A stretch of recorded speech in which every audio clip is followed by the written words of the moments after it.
Studios here in sunny San Diego, California. Yeah. On the Air is on the air, and once again, no Rusty Nailz. Russ is late to the party again. He's tardy. Russ is tardy to the on the air. Very exciting show today, Tommy. Get ready to start yelling. Oh, wait a minute. There he is. Is he here? What's going on? Russ, he's outside. Hey, I'm out here. Look at this. Hey, Rusty! Forget about it. Born in Brooklyn, the food truck's coming to your town. Your meatballs right here, buddy. I got your meatballs right here. Hey, wait a minute. Don't forget about tipping. Very important. Appreciate you. Love you, too. That's Born in Brooklyn food truck. Check this out. This is the meatball sandwich. You got the tater tots. I'm going in. Russ, Guess who our guest is today? Here he Well, comes. you're going to have to guess because Tommy's in here to tell us all There he about is. it. Tommy, hey, we got a meatball sandwich here. Tommy, who's our guest? Our musical guest is the group that I love so much, Daring Greatly. They're here. Boys, how are you? Good to see God. Oh, my God. It's getting better. you. Wait a minute. You guys are unplugged today. Is this your third appearance on the program? Yes, we it need is. we need to have you even more than that. Daring Greatly. I'm a huge fan. What have you guys been doing? You guys been playing out, I see. I'm watching you on the Insta, the YouTwitface.com. You know. And I see you on the line. Yeah, we've been busy, man. It's been good. Back to 3 times a week. Yeah? It's good. Are you turning down gigs? That's how you know you're doing well. I'm right. Yeah. All right. We're back. All right, good. So here we go. What's Huge that? show. Yes. We've been waiting to do this show for quite a while. We actually, Tommy and I and Russ have talked about this for probably 6 months. Oh, yeah. How are we going to pull this one off? And we I did. think we did, so here goes, Tommy. Take it. He is the original San Diego king of all media by way of the Bronx and Yonkers, New York. He's been the voice of the Philadelphia Eagles, San Diego Clippers, San Diego Chargers, San Diego Padres, and the San Diego State Aztecs, the most beloved television sportscaster of the modern era. Ladies and gentlemen, Mr. Ted Leitner. Oh, Thank you, boys. wow. Yeah. Come on. Come on. Thank you. It's a wow moment, Teddy. Don't leave me hanging, bro. The Pope. Right there. The Pope I touched that San light. Diego Sports.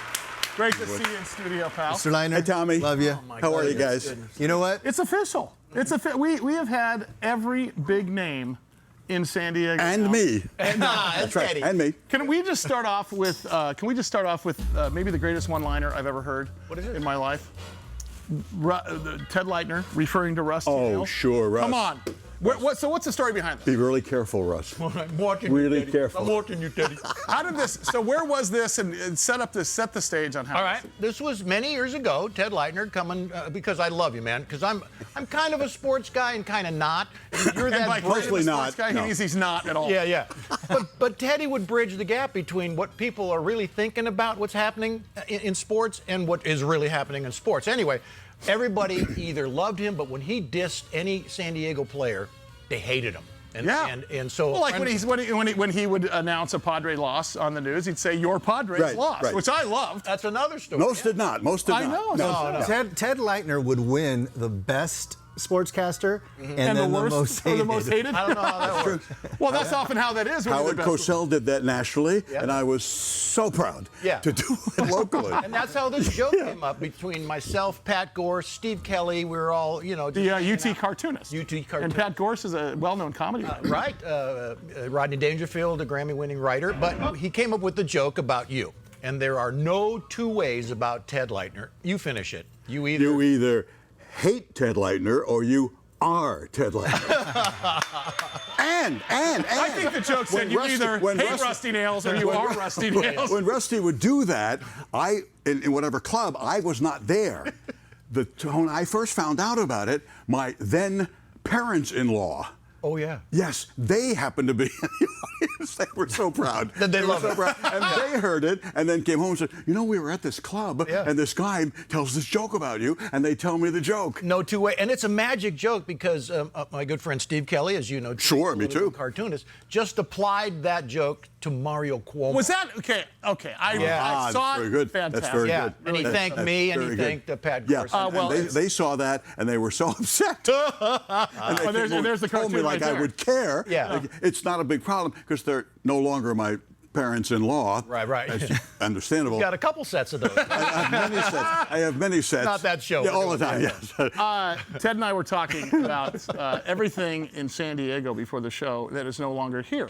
things like Foggy's Notion, things like the Dr. Leventhal optometric places. FedMart. FedMart. Gemco. Levitt. And 75 banks that were absorbed. But the other thing, too, is the music that was around. If you're a born and raised San Diego, or you've been in the media in San Diego since the 70s, there's been a lot of great music. And these guys that we have today, Daring Greatly, bring all of that music back. Sure do. Guys, will you kick it off with something? Memory busters. Let's do something. Let's knock it out. Come on. It's the harmonies that just kill.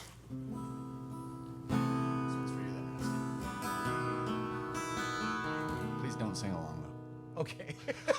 Please, Russ. Did you just ask Russ not to sing along? Yeah. Fantastic. I'm eating my freaking meatball sandwich. Show's Forget over. about it. We've been here Greatest twice. line We know I've ever what heard on the happened. show. I know he knows it.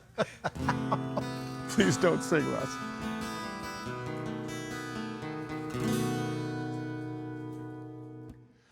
I give myself to the world, let it out with the world, because I know we're all just singing along here together.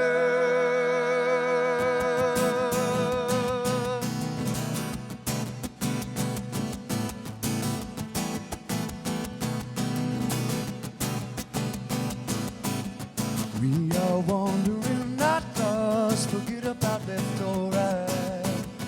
Caught myself somewhere between the bitterness and the light. Please help me see the light inside of me.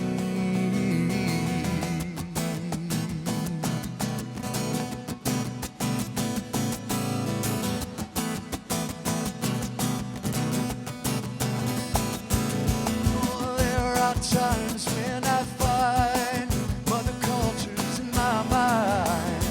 In a pool of sinking sand, Mother Nature takes my hand to help me see right inside of me. I give myself to the world, let it out with the world, 'cause I know we're all just singing along here together. I give myself to the world, let it out with the world, 'cause in the end we're all just singing along here together.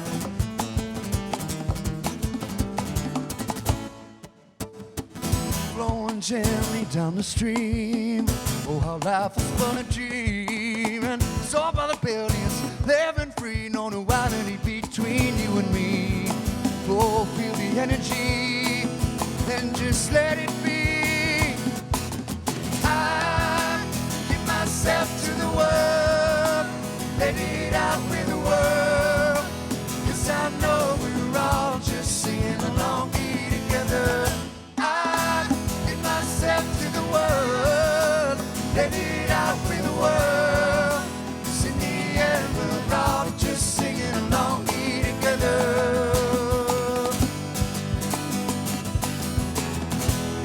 Whoa.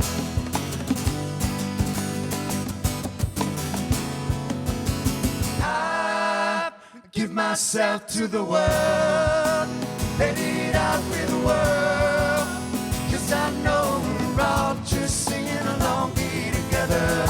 I give myself to the world, let it out with the world, 'cause in the end we're all just singing along, all just singing along here together.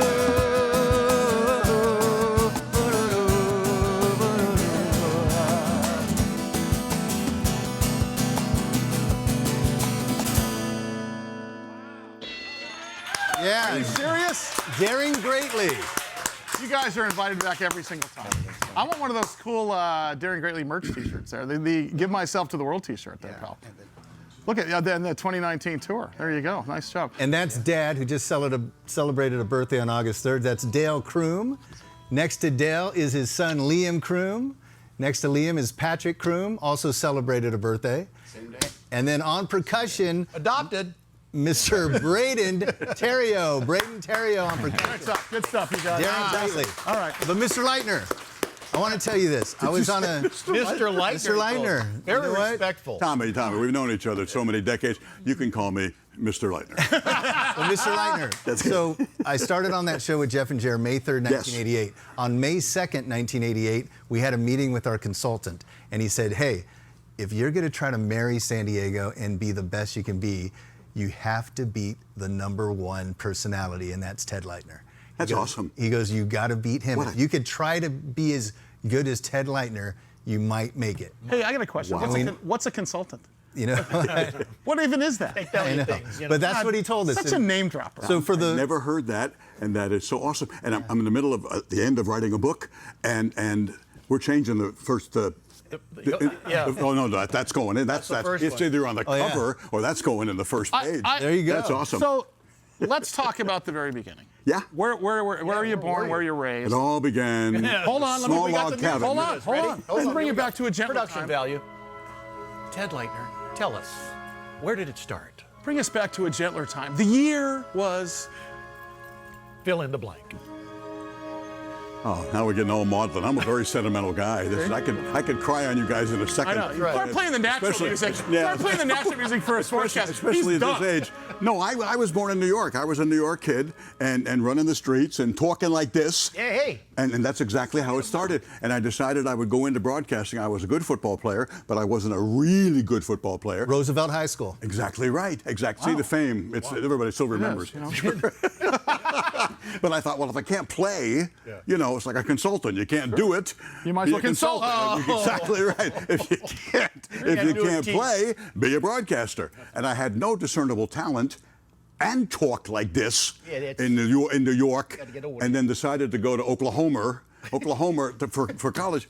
And it went out of nowhere. And it would always be some guy there who would give me a break or take care of me or give me advice. And this went on, I'm telling you, it was unbelievable. But you happen to be there every time. Isn't it true in this business? Whoever's there sometimes gets the job. Yeah. You know, like Roger Hedgecott got sick one time. I'm standing here because of that. I was literally in the building. You don't know. You never know, right? No, you don't. You don't know. And Wally my Pipp. First, Wally Pipp. That's right. You get pipped, that's right. And I did the public address announcing. I played varsity football, but I did the PA announcing in the smelly old gym for varsity basketball. And the athletic director, who was a friend of mine and the family, asked me, you want to do this? And I thought, do what? And do the PA announcing. Oh, this is the and thing? With the echoing in the crowd, you could hardly hear the person. You could literally be cursing and nobody would hear. So I thought, oh, that's strange. Yeah, I'll do that. I want to be a broadcaster. That's not broadcasting, but it's something. It's a microphone. And I fell in love with that stupid little job doing that. And it led to everything, one after the other, beginning in college, giving up football, campus radio station. It was just amazing. We would stay at the communications building all day when we didn't have classes. All we wanted to do was do radio, be in radio. And there was only one board active during the day on the campus radio station, so you had to wait till they signed off at midnight, then do your commercials. It was a commercial station till like 4 o'clock in the morning. Was that record spinning too? Was it music? Sure, all records. Oh, no kidding. And this was film, no videotape and all that stuff way back when. And horse and buggies and Model Ts. And outdoor all that stuff. plumbing. And it was absolutely, all we wanted to do was do radio and fall in love with radio. I never considered television. Ever. But interesting though, and you brought something up here, because what people don't realize when they're listening to the radio, there's different types of radio. There's a radio announcer, there's a voiceover radio guy, there's a newscaster guy, there's a talk radio guy, there's a DJ, and don't you dare call a talk radio guy a DJ or vice versa, right? And then there's a sports I mean, there's like 7 layers, and you're usually in one lane. You've been in all the lanes. And I've done all those things, and I never planned to do 3 of them. I never planned, like I said, to do television. If I could find a play-by-play job, like at the campus radio station, we did the football games and the basketball games and some baseball games. If I'd have found that in Little Tuscaloosa or Norman, Oklahoma, or wherever at a campus type of community, I'd have been thrilled to death to make $30,000, which is what I made at Channel 8 when I first started. $30,000. Then again, it was 1956, so it was a lot of money. What'd you make at the end? What'd you make at the Tommy's end? question. I'm just kidding. Tommy will, at some point, Tommy will. Time out. Tommy Sablon is asking about making money. Tommy, during the height of Jeff and Jer, he made more than the anchors at Channel 8 made. And look at that smile. Yeah, look at that. That's funny. They used to tell me all the rumors. People love that. What's so-and-so make? What's he like? And the people say, Tommy Sablon makes X. And I would think, no, he doesn't. He makes much more than that. Yeah, he But makes X times 10. Go ahead, think that. So how did you end up in Philadelphia with that gig? I was in Hartford, Connecticut, and it happened there, thank God, like it did here. It was different. No script, just talking right to somebody, and people would tell the researchers, "My God, it's like he's talking right to me. I don't even watch sports, but I watch him. I like his smile. He's got humor, and I've never ever watched the sports before. Never. And all those other people I watch were doing this, and in the sports, and old radio guys would get those jobs, or ex-athletes would get those jobs. And you never had a prompter, right? Never used a teleprompter. Even when they had it, and when I first started, they did not have it. But I just had, I could read it and think of it and think I'm going to talk about the Padres, and then we'll do that interview with so-and-so. Yeah. And I'd have it in my mind, tell the TV director, this is where we're going, and we would do that. And it just happened. Magic. It just worked. And it was like we ran into you somewhere outside the grocery store, and you were telling me about the Padre game or the Charger game. Your Padre game. That's what they kept saying, that it's like he's talking to me. Yeah. I just love that. I remember It's not broadcasting, you know, in the news today. Yeah, you weren't a reporter at all. It wasn't a reporter job. And to answer Tommy's question, there was a headhunter from CBS who was at the hotel watching the news that night in Hartford, and he saw me and he called me. "Are you that offbeat all the time?" "Yeah." "Well, I want you to come to Philadelphia." Now alarms are going off, as in, wait a minute. Those people, booed Santa Claus, threw snowballs at him. Oh, they did. They threw snowballs at Santa Claus at an Eagles game at the Veterans Stadium. It was brutal. Yeah. They're just brutal. Yeah. You know, the David Brenner line. They go down to the airport to boo bad landings. These are bad, tough people. And I'm the last guy to know, and you always give it that. Just like with a woman. "No, she does that. It annoys me. Yeah. But she'll change." Yeah. Or "I'm annoying, God knows, but I'll change." Sure you will. No, it won't. Sure you will. And the Philadelphia fans, they're not going to change. They're never going to change. They're brutal. Yeah. They're just brutal. Is that the city of brotherly love? Oh, sure it is. Yeah, okay. Sure it is. Yeah. But that was in 1776 right. or so. Since then, there's been some trouble. Exactly. So they were wrong. They didn't want offbeat. They thought they did, but they didn't, and I got fired in Philadelphia the best way. They took me to lunch. Yeah. And Bob Hosking was the general manager, later became the president of CBS Radio. Wow. And Bob says, "Do you dive?" This is we're getting ready to order. And I figured, if it's lunch with guys like that, you guys know you're on the menu. Yeah, right. You're going to be lunch. We've missed you quite a bit. Yeah. We want to have a little talk out of the building, you know, among friends. Right. Yeah, right. So he said, "There's a box over here with your stuff." Do you dive? What do you mean? You know, in the ocean, aqualungs, whatever they call it. Yeah. Tanks. No. Well, we did audience research, and that research shows that you give our audience the bends. Oh, nice. Oh, that's a cute way of putting it. Aha. Last lunch in Philly. I want to hear about the book, and I want to hear about how you got to San Diego. Yeah, that's Let's coming do up that. next here. All right, but first, let's hear a little Daring Greatly. Yeah. Hey, Yeah. come on. I'm eating. Come on, boys. I won't be singing on this one either there, Greatly. Sometimes late when things are near and people share the gift of gab between themselves. Some are quick to take the bait and catch the perfect prize that waits among the shelves. But ours never did give nothing to the Tin Man.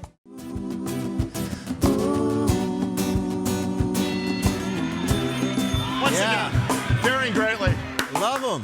Does that bring you back, Ted? Come on. That was back when Flanagan's was I around. can feel my hair turning whiter. But I love it. That's when we had Flanagan's old place, or Houlihan's old place down Bullies. there. Bullies. Oh, yeah. When I got my waterbed from Mad Jack, or no, that was the car stereo. Waterbed Gallery. Waterbed, Yeah. or no, it was, anyway. But Mad Jack's was a stereo place. Yeah, that's And then Leo's. Oh, that's right. At the same time, and the commercials and the adverts. Of course. Constant Mad Jack, advertising. the little giggle. Oh, Yeah. Mr. Leitner, tell us about the book. The book is 300-something pages. Now. It's really nice. And It's the largest book. I wasn't going to write a book. I had someone write a book about me back in '85 after the Padres went to the National League Championships, and a publisher came to me and said, "Would you do that? And we'll take a shot on this Channel 8 news thing, and we'll put it on the cover." But they rushed it. They rushed to put it out, to get it out by that next spring training, and it was quick, and it was typos, and I've never read it to this day, but then I know the stuff that's in there anyway. John Freeman, who I'd known when he was the television radio writer in the San Diego Union Tribune. Legend. When they were split back then, Union and Tribune, and he said, "I'd like to do a book. I want to do a book." I've done a book with Doug Harvey, who was a friend of mine, the great umpire, Hall of Fame umpire. Oh, yeah. So that was enough. I knew John anyway as his talent as a writer, but I knew Harv, and if Harv wants you to do it, a tough old umpire like him, you know, the name of the book is They Called Me God. Wow. Harv was a humble guy. Very humble. And so I said, all right, John, I'm not doing the Padres for the first time in 41 years. I got time on my hands, first summer off, literally, since about 1979. Let's do it. Yeah. And it's been fun. It's been different. It's been nostalgic. Because the same thing, he wanted to go back and talk about my father, who was not the nicest man in the world, and the reason that I'm semi-insane, or semi, and it's been a great experience, and I happen to think it's a good book. Title? Do we have a title yet? It's called TED Talks. TED, that's a good one. You guys already know. Yeah. Come on. And talks, and talks, and talks, and talks. It's available on Amazon. And on Amazon, right. And TED Talks flawlessly should also be in parentheses, because I've listened to you for like, I think it's 200 years now, but that's just today. And every That's right. sport, I don't even like basketball because of the in the background. But there you are. You mean the sneakers? Yes. Drives me nuts. I hate I it. never heard a guy say that, but it's so true. If you sit down close enough, or go to a practice, God forbid, and the squeaking of the sneakers is like, stop it! Yeah, if Nike's watching, fix your shoes. Anyway, listening, you just don't flub. You're just like, you can just babble on for 2 hours and not. Well, that's a left-handed compliment. Nice job, Russ. Yeah.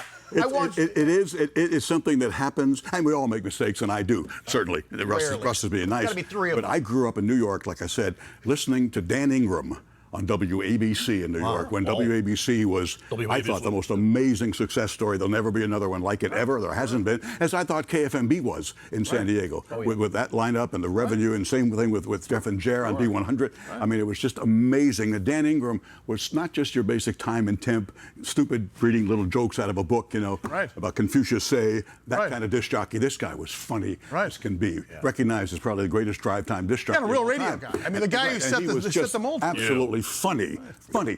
I was driving along one time, and he's talking about tomorrow 70 degrees in the afternoon, but brief showers in the morning. And he paused. He said, brief showers, my God, that's awful. The cotton in your mouth, and it comes down. And that kind of stuff would come up all the time, and just literally fall down stand-up comedy, funny. And I fell in love with radio because of Dan Ingram, and through a mutual friend, I sent him an email.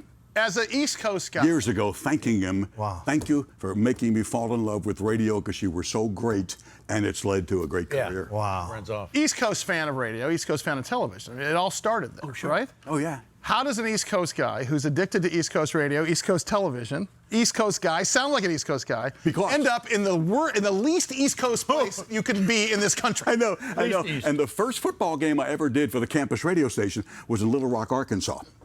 Oklahoma State and Arkansas.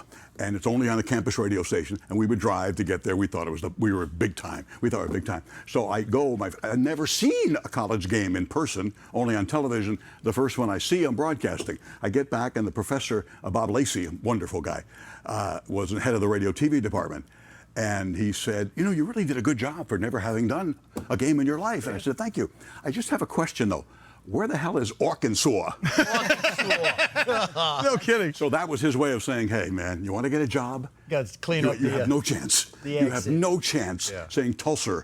We're going to Tulsa, Oklahoma. And you just can't do that. So I would give me a tape recorder, the old Wallensack. The old Wallensack, a real tape recorder. Right. Stand there in your dorm room, look in the mirror, and talk like this. Don't talk. Don't have coffee. Don't have coffee. Have coffee. And this was years of doing that. Does that accent come back after a little? Once in a while. Once in a while, or two. Yeah, that's what I'm thinking. Right. Hey, Daddy. It'll come back. If I get mad, I'll yell something. So New Yorkese. So who brought you to San Diego? A Greyhound bus. To be specifically honest, it was a Greyhound bus from New York City to Oklahoma. Nice ride.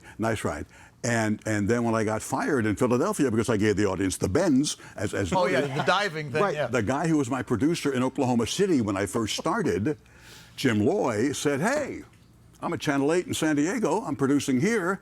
I always loved your stuff in Oklahoma City. Come here. Yeah. And I did for $30,000 just to do the TV. And then... What year was that? What year? 1978. Oh, my. And then Paul Palmer, who was, God rest his soul, in radio, our friend, said, listen, the guy I'm going to get for Aztec football and basketball is not here for another year. He's delayed. You want to do Aztec football and basketball? Sure. Would you like to do Sportscast in the Hudson and Bauer show at 7:15 and 8:15? Sure. So that's what I meant. There's always somebody saying, hey, hey, want to do this, want to do that? And I like you, you're good, let's do this. And it just was one after the other, and it grew into an amazing, thank you God, career. And that was that. And it never slowed down, by the way, because it got more. It got more and more. Of course. And thank God for that. I got more and more because I did. I made mistakes. I rushed into marriages. I hated dating. Yeah. So it was like, hi, want a house? You know, forget the dating stuff. In fact, we want to introduce what's your sign? What's my sign? You want a house? I'll give you a house, and that's it. And then we're going right. our separate ways. Well, here's your future ex-wife, Delaney. Come on in. No, Margaret. No, we got a row. I have so many questions. Yeah. So many questions. Favorite sport would be one because you do cover all, any that I care and I about. mentioned that in the book. When I was a football and basketball guy. Right. And then Jerry Coleman became the manager. Oh my from broadcast booth, the manager, and Ballard Smith, then Padre president, and Paul Palmer again said, "You want to do the Padres?" I said, "My God, yes." But I'm not. I know baseball, but you really got to know baseball to call it. Oh, sure you do. On the fly and apply the rules and it takes time to do that. But I had Jerry Coleman. Yeah, baby. I had Dave Campbell. Yeah. I had Bob Chandler, who would not throw me under the bus and say, no, you made a mistake on the air. It was, send him a note during the commercial, tell him, no, you said this. And I, again, had guys looking after me, being my dad. I had so many of them, and I was able to become a baseball guy. And speaking of those names, after the break, I want to mention a few of those names and tell us what you feel about them. Oh, yeah. All right. Beverly, come on in. The Pope Yes. of San Diego Broadcasting, and of course, Oklahoma Broadcasting is Oklahoma. Yeah. Ted Leitner. Ted Leitner in Tulsa. Tulsa. Come on, Tater Talk. Darren Greatly coming up. Early morning in a motel, sunshine's trying to creep on through. Lost sleep, but I found a tune stuck inside my head. Cigarettes and tank of gas, headed off to nowhere fast. Gotta find a way to make this feeling last.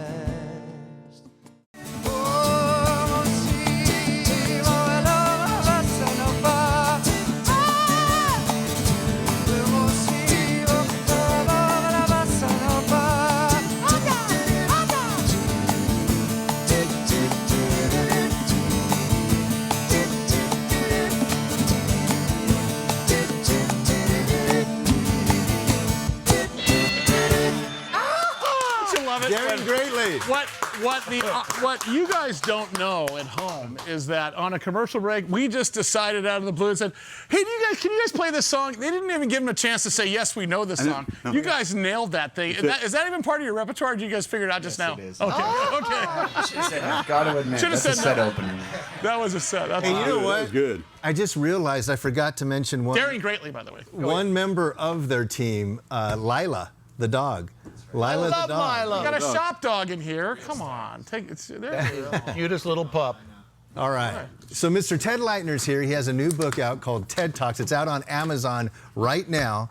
And Mr. Leitner, I want to mention some names and just tell me what you feel. Yes, Mr. Saban. Yes. All right. Yes, sir. All right, sir. Sir, yes, sir. Good old number 19, Tony Gwynn. I never got close to players because obviously I was being honest and saying, hey, I'm sorry, he's got to get that ball. You got to have the range to get that ball. So I never traveled with him. I traveled with him, but I never dined with him, never broke bread with him. Yep. Tony was an exception. Tony and I went back to Aztec basketball. And when he was playing there, basketball, just basketball, then basketball, baseball. Yeah. And he was just, like people thought, special. And as a friend, he was special. That's one of the few examples of being a friend. And I think Ken Caminiti's in that same role in terms of getting close to someone that you want that distance. Yep. But Tony, it was just everything you thought he was. He was just so great in every way. And the laugh lingers on, man. I can hear that There's no forever. question. Oh, yeah. There's no question. greatest And when I was still doing the Padres, there was a picture of him right here in the radio booth. And I go to a commercial break. And normally when he was doing television after he retired, something would happen on the field and he'd come around the one booth and we'd talk. It was great. Then he'd go back on the air. After that, I would lean back and I'd look at him and think, Yep. Yeah. how are you not here? Right. You were big. 54. How are you not here? Yeah. And it affects me when I talk about it. Well, of course. It's just, I'm still not over it. By Neither the way, is San Diego. Speaking of Ken Caminiti, Yeah. come on. All of us here were born and raised in San Diego. I know. All of us here went through, got to see Randy Jones play. Right. John Hadel, Lance Allworth, Yeah. Dan Fouts. Hey. You think about one of the best athletes, of course, Tony Gwynn is right there. Bill Walton's right there. Young Tony was really, stealing bases. He could steal 50 if he wanted But to. imagine Trevor Hoffman, Ken Caminiti. I know. Steve Finley. Yeah. Greg Vaughn, all those guys. Tony Gwynn, all on one field at the same time. Right. And did you know it was magic? Yeah, and even Trevor writes in my book that he first came here in '97. He thought, who is this guy giving us crap on television? And we have grown, me and his family, and Glenn and Greg and his mom, Mickey, and all that. They've been like family to me. So I picked on them, but when I saw the kind of quality and character kind of guys they were, and Caminiti, who calls a ticket office and said, excuse me, I'm on the first base side. I've been there for 10 years. Is there a chance I can get tickets comparable on the third base side? And of course, the ticket people would play along. Why is that? Why is that? I just want to be close to Cammy. Yeah. I just want to watch Cammy. And he was amazing. We were in Hawaii when they moved the Cardinal series to Hawaii that year at Aloha Stadium. And I'm with my wife after the ball game, and Kenny's got his shirt off. Okay. Yeah. And he's out there by the team bus, and I say to my wife, "You want to meet Caminiti?" "Oh God, yes!" Right now. Right now. Yeah. Right now. And then I never forget with Kenny, and he had those eyes that were so piercing. They called him Scary Man, remember? Oh my God, he was scary. Scary. And I'm interviewing him live after the final game in Atlanta in '98, Game 6. They clinched. They're going to Yankee Stadium, right. And I'm interviewing, and a national writer is walking by. I don't want to mention him. Tim Kirchin. Okay. It rhymes with that. And Cammy looks away as we're getting ready to go on. 3, 2, Cammy, what? I'll see that guy in a body bag someday. Oh. And I thought, ooh, there's some trouble here. There's some trouble there. But he was the greatest friend you could have. And in the clubhouse, the same thing. Everybody watched him. He was amazing. Watching young guys watch guys like Cammy wanting to be Cammy. Right. Wow. And I'm looking at our shortstop right now, and Fernando Tatis Jr.? Tatis and Khalil Green, right? The two kind of just grabbed my attention because they were so different and so good. Spicoli? How was Khalil Green? Was he? Khalil was, I think, in some ways defensively better than Fernando is now. Yeah. He was amazing, just amazing, and could hit in that same range in terms of power. I'll tell you a story that nobody knows. Uh-oh. He would tell Buddy Black, the manager, Khalil would, when I was in Little League, I was riding my bike to Little League field, hoping I wouldn't ever get there. Really? I didn't like to play. I didn't like the game. I did it for my father. All of us trying to please our father. It's the old Southern thing. You're not a man till your father says you're a man, that kind of thing. And Khalil had that same pressure and so forth and just hated it. And Buddy would say to him, can you play today? Nah. Okay, I'll ask you to pinch hit later. And I'm not picking on Khalil. I loved him. I loved him. But he had troubles, a lot of pressure in baseball. Yeah. And so later in the game, Buddy would lean over and look at Khalil. Khalil would make eye contact with him, and Khalil would go, really? No kidding. And so then he gets traded to St. Louis. Oh boy. And it's worse. That ain't Buddy Black there. Yeah, you know right. what I mean? No, that's right. Wow. Ooh, you got an old school manager all of a sudden. Yeah. And you can't tell most managers, the old school guys, I don't feel like playing. No. And he was out of baseball. The Yips or whatever, what's her name had? In the Olympics. The gymnast had. It happens. Athletes do it a lot. It happens, and I feel sorry for her because she's magnificent and maybe the greatest of all time. But it does show that confidence doing this, it can go, and because they're not just machines, they're human beings. I only asked one name, but the next name is a question. Real quick, yes or no? Don Coryell in the Hall of Fame. Of course. Yes. Of course. Because it isn't just I coach, I have how many wins. It's have you impacted the game? Yes. And the community. He taught us lessons that went well beyond it was the wonderful. team, right? When I was doing my Big Mouth on Channel 8 stuff, and then in '85 and '86, I was doing the Charger play-by-play when Don was still the coach. And he was so mad. He'd get so mad, and he'd get on the plane, and he'd come down the walkway, the aisle, and he'd say to me, "You need to tell people about this." It's you. Me? What did I do? Uncle Teddy. The refs would screw up a bad call. The Chargers would always, lose in that last drive. Yep. They'd lose the game, and he'd say, "You need to say something." Yeah. And he literally Don would scare me, and I loved him dearly. Yeah. And the idea that his passing the game. Sid Gilman started it, Yep. the modern passing game, and Don Coryell took it, had the passing tree, the options. Yeah. People, when they had Air Coryell, they didn't even know how to defend it. They didn't know what they were doing. It was unbelievable. Yeah. That's because Coryell changed the game. They still use what he started. That's a Hall of Famer. Yeah. Yes. Exactly right. Amen. Nailed it. Ted Leitner, come on. Uncle Ted. Speaking of Hall of Famers, Right. You're going in. Radio. more to come. Daring Greatly's with us today. On the Air is on the air.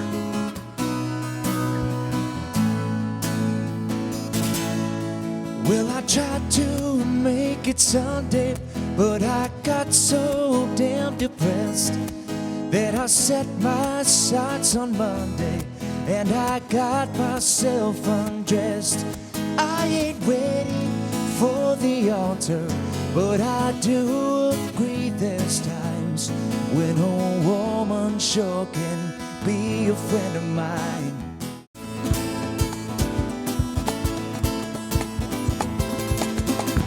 This love is more than just a stepping stone. It's stronger than the loves I've ever known.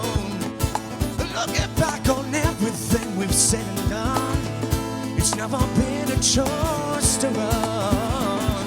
Trying to get my feet back on the ground and find my sound when the world keeps on pushing down. Trying to find the stirring in my soul. I think I'll go away from me. Come on. Daring Greatly. All right, we get email every time you guys are on the air with us. Yeah. How do people find you? Where's the schedule? Where's the web What's the Twitface account? What's all that stuff? Yeah. So are we supposed to answer that? Yeah. How do people find There's your a schedule? website. It's daring-greatly.com or Daring Greatly Band if you want to Google that, and it's all on there. All right. Braden does all of our stuff, so it's ran in-house and it's very personable. Email us, it goes right to us, and we'll respond. Right. And, yeah. What's the gigs looks like for October, September? Or beg your we pardon, got August, September. Winston's August 27th, which is fun, in OB. And then Yeah, man. we play Gnarlywood in Carlsbad, which is this incredible new venue if you haven't been there. So it's All right. really, really cool. Right It's on. almost Class. 1,000 capacity. My goodness. Yeah, All it's right. really cool. Put a good word in for us, huh? Yeah. Oh, We should do a show together. No problem. We do a show together. We've been talking about this for a while. Maybe this is the place. Yeah. All right, good. All right. Hey, do you think having genetic ties with each other keeps your harmonies dialed in? It certainly Absolutely. helps, yeah. But Yeah. when they start us from a young age. Yeah. And, Right. Yeah, we grew up singing harmony together. Daring so it Greatly. definitely helps. Unbelievable. Yeah. Mr. Leitner, Awesome. got a question. So, as I was growing up in Chula Vista, I'm watching you guys. You got Larry Himmel, you got Michael Tuck, you have Ted Leitner. And it was fun watching you. Was it fun for you guys as you were doing it? Was it magic? Oh, no question. And we write about that in the book. I love how people come on and plug books. Yeah, but it's in the book. In the book. You mean the book TED Talks? You mean the book TED Talks? In the book TED Available on Talks. Amazon.com and all major Amazon. booksellers? TED Talk. Larry was an amazing talent, as Yeah. you know. I mean, he could do stand-up comedy. He could write comedy. They had that show, whatever that. San Diego at large. Yeah. Just Biff and Skippy. Himmel at large. Yeah, I Yeah. mean, he could do a lot of stuff, and we had guys like that. We had great anchors with Michael Tuck and Allison Ross and so forth, and we had a great group of reporters, and it was really news. Local news was really news, Yeah. and it was just one of those. I call it Camelot. You know what I Yes. mean? That Oh, Camelot, right. that one brief shining moment, like it was with KFMB Radio and FM. Yeah. That you'll never have this again in your career and life. Soak it up, enjoy it, have a wonderful time. was the and shizzle, that's the the way it bizzle, was. yeah. I had a great time one time at a Mission Beach 7-Eleven. I was online, and the guy came up to me and said, "You're Larry Himmel." Oh, yeah. I got that all the time. I just laughed. You still do. I just laughed. I didn't say anything. And then when I left with my package, he was hanging around the door. And so as I left, I said to him, and by the way, I am Larry Himmel. Yeah. And he said, "You wish." Awesome. You also brought in little Jimmy Laslovic to kind of. James Mentor- Laz came in and did the weekends. I remember. when I did the sports, and he was fresh off the Chargers, Right. and was just starting. I remember the first night. Not great. Not great. I remember Not great. it. But What? Wait. But Laz, Bring us back. What happened? that's why guys like that football players like that who learn, give 100%, work. Right. They will succeed in anything they Yes. do. And that's why Laz took that. And I didn't think I was his coach, or I would never insult him by saying, hey, you did that, you shouldn't say that. I ain't the coach, I'm just the weekday guy, you're the weekend guy. If you need any help, let me know. Yeah. But in terms of working at it, dedicating himself, he became terrific and had a 30-year run on he's the Channel best. 39 at NBC. Yeah. That's what players do. That's the things you learn from them. They're not just tough physically, they're incredibly tough mentally, especially baseball, where there's so much failure built into the game. They are just amazing in their mental Hank strength. Bauer, too.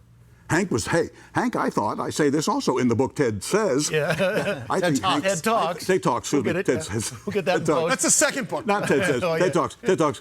That I thought talking. Hank was the best special teams guy I ever met. Yeah. Yes. I ever met. And tough. And tough. Man, when he was an assistant coach, I forget his first name, Robinson, the linebacker, and they were at 6'5" and about 240, and he was mouthed off, and Hank took umbrage at that, and Hank won the fight in his street clothes against this guy. I mean, Hank was tough and terrific, and another guy that wasn't no high draft pick, work, and Hank Bauer carved himself a marvelous career. Yeah.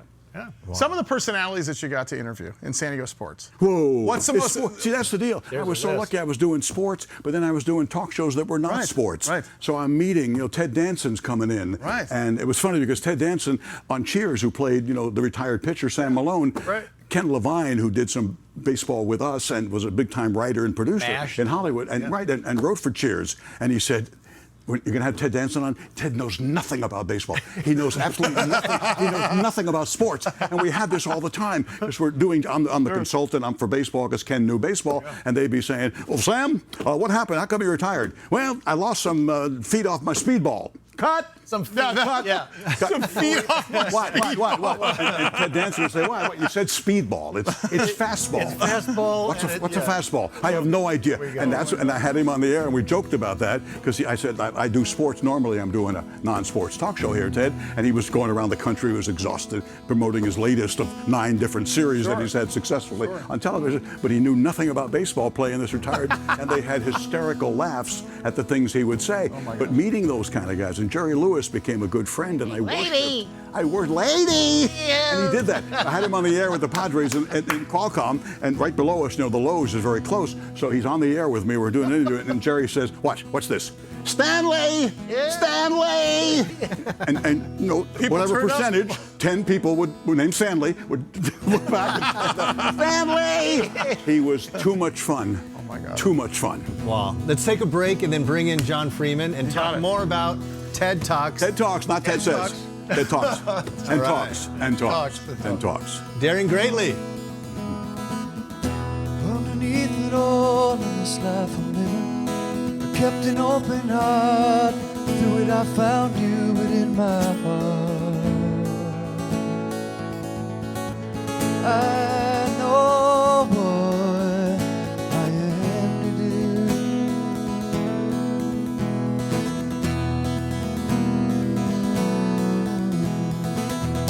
Made me see the things I didn't know I wanted. Made me realize what I was born to do. It's not right. We need more time to feel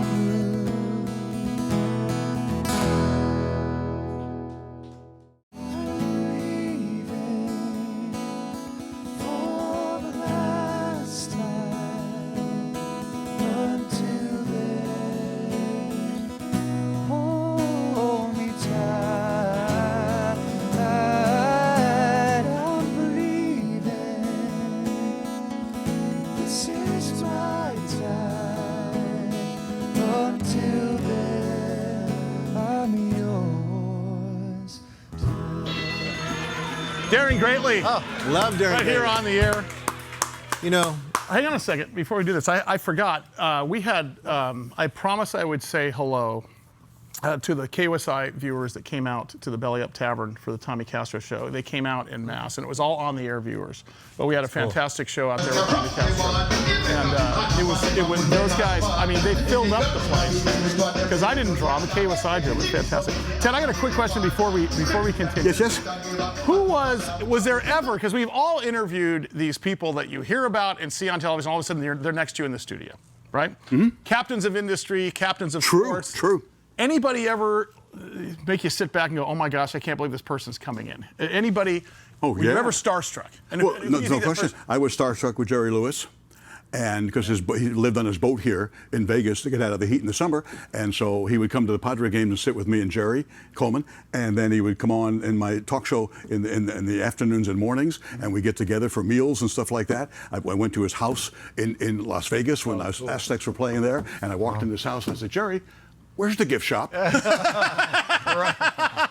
a nice big house you have here. Yeah. And those kind of guys. And Ted Danson's, I think if you're in the business, and it's no big deal to be sitting next to, whoever, a former president. And I got astronauts, military leaders. Right. If you're just not going like this and pinching yourself, get out of the business. Exactly right. Because it isn't the money. I was with Wally Schirra, the great astronaut and fighter pilot and test pilot who lived in Rancho Santa Fe. And it was just, I'm at lunch with one of the original 7 Mercury astronauts. Yeah, and I'm asking him, Wally, you guys are different from us. We're not like that. We're not like that. Well, he augured in, and it kind of ruined his day. And where does it come from? And Wally Schirra, Mom, I'm with Wally Schirra. And he says to me, well, my dad was a stunt pilot.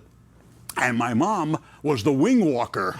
Wow. He tied to the wing of his biplane as they went and did shows. And I said, I think genetically, Wally, we're onto something here. This could be where you get these huevos to go out there and sit. From your mom. Yes, that's exactly right. He got it from his mom. Go figure. The doctors are still confused. And that's these kind of guys. I'm so in awe of them, and I'll never not be in awe of them. It's funny, Dave Rickards says the same thing about an astronaut. I forget which one that he met that just went, I can't believe I'm talking to this guy. No, and I met John Glenn. Yeah. Wally introduced me to John Glenn, and it's just these are my heroes because I wasn't a great flyer. I was not a great flyer, and the idea of sitting on top of a rocket, and you remember the early 60s, I do, the rockets were blowing up during all the tests, and those astronauts were in the blockhouse with their little goggles on watching, boom, boom, the rocket blows up. Okay, guys, you want to go to lunch? That's not good. Goggles off, that's not good. And that's the guys who went in and said, even Alan Shepard on the first, when they had a delay, and Alan Shepard said, hey, what are you doing? Fix your little problem. Let's light this candle. Problem and light this candle. Wow. And I'm thinking, who talks like that? Who talks like that when you're on the top of a rocket with all that hydrogen and it's a bomb. You're riding a bomb into space. I have such awe of these men, and because of this business, that's what I got to be with and call friend in many ways. So blessed.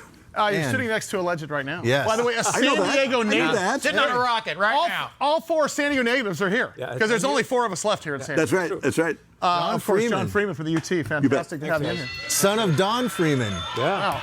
Now, there was a legend. He started the UT, if I'm not mistaken. Well, he might have. He really started when he got my father, when he got the job. In 1951, his title was radio TV editor. No kidding. Why? Because radio was preeminent over TV back then. Yes. Right. Back then. So the book is called Ted Talks, as told to John Freeman. Told to me, and I have to tell you, Ted Talks, and I listen. And the first few times we did this, the sessions were, I got a question for you, Ted. And about an hour later... Yeah. That is not an exaggeration. We can believe it. It's a word hemorrhage. I just can't stop. I might have asked a second question. Yeah. But I'm going to him, that's first chapter, second chapter, third chapter, fourth chapter. That's about all it took. And we have quite a few chapters, and Ted is too. I'm very proud of the book. Yeah. You have to do the editing on this, don't you? Well, there is some slight editing involved here. See him laughing? Yeah. So sometimes it's like, what do we put in? What do we take out? But the stories are just gold. John had said one time, tell me about your father. Oh, my. And then I kept talking, and John said, here on the phone, it's 53 minutes and 50 seconds, and I just asked you one question. Yeah. Would you wrap it up? It's gonna take Come a on. while. John, so tell us about the arc of the story. I mean, so what, how does it go? It starts when he realizes that this is the last time that he'll be doing a Padres broadcast. Wow. And it's the last game, the Padres losing to the Dodgers in the playoffs, right? Yeah. And that means there's no more baseball for that year, and that would be. And that's how you start the book. That would be That's fantastic. 2020. Right, because it was, having been around in '98, best Padre team to this point, and the great celebration in the city becomes, it's wonderful. Yeah. It's wonderful. Nothing brings a city together except disaster. Sure. If it's a fire or an earthquake, then we all come together. But if you have a sports team that everybody loves, let alone since 1969, it was the same with the Chargers. It was wonderful to see it. That brings everybody together. So I'd been through that, but I'd never been through it, in Petco downtown since it opened up in '04, but I've done all the games since then. So I come out and we're parked way over there on 10th, and I'm going through these crowds, and they're coming up to me and saying, "Oh, Uncle Teddy, we love you," and they don't know that I'm done. That they haven't. It hasn't been announced. It won't be announced till later in the winter that I'm done, and I wouldn't announce it at the end of the end of the season or at the end of this great rally comeback that John mentioned against the Cardinals. I'm not going to say, "Okay, let's talk about me now. Right. I'm done here." It's the upset, the comeback against the Cardinals, and then it's losing the Dodgers. But no Lamet, no Clevenger. That's what you expect to not lose to the Dodgers, of course. And walking through these crowds, they were so wonderful to me. And coming by honking their horns with Padre flags out there. Uncle Teddy, Uncle Teddy. Yeah. And I just was so overcome. I thought, this is my goodbye. Yeah. This is better than a speech. Right. I've enjoyed this so much, and thanks to everybody. Yada yada yada. Get him off play him off the.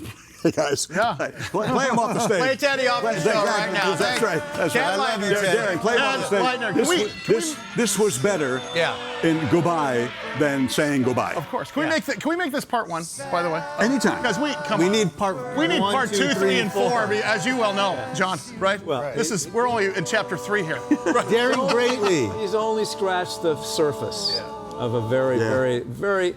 I mean, it's a fascinating and wonderful tale. Having grown, I've spent more than half my life listening to this man on the radio. Poor guy. Yes. We all have.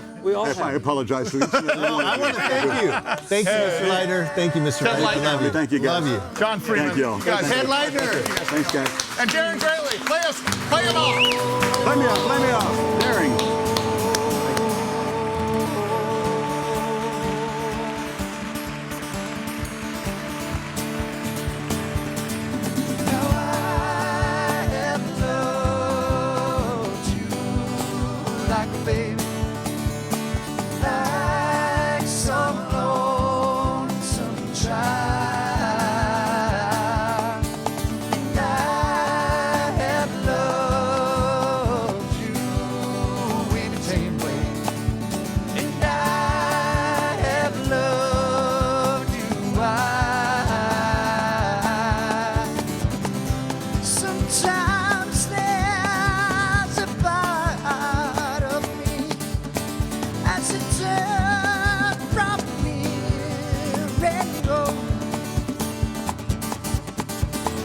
Running like a child.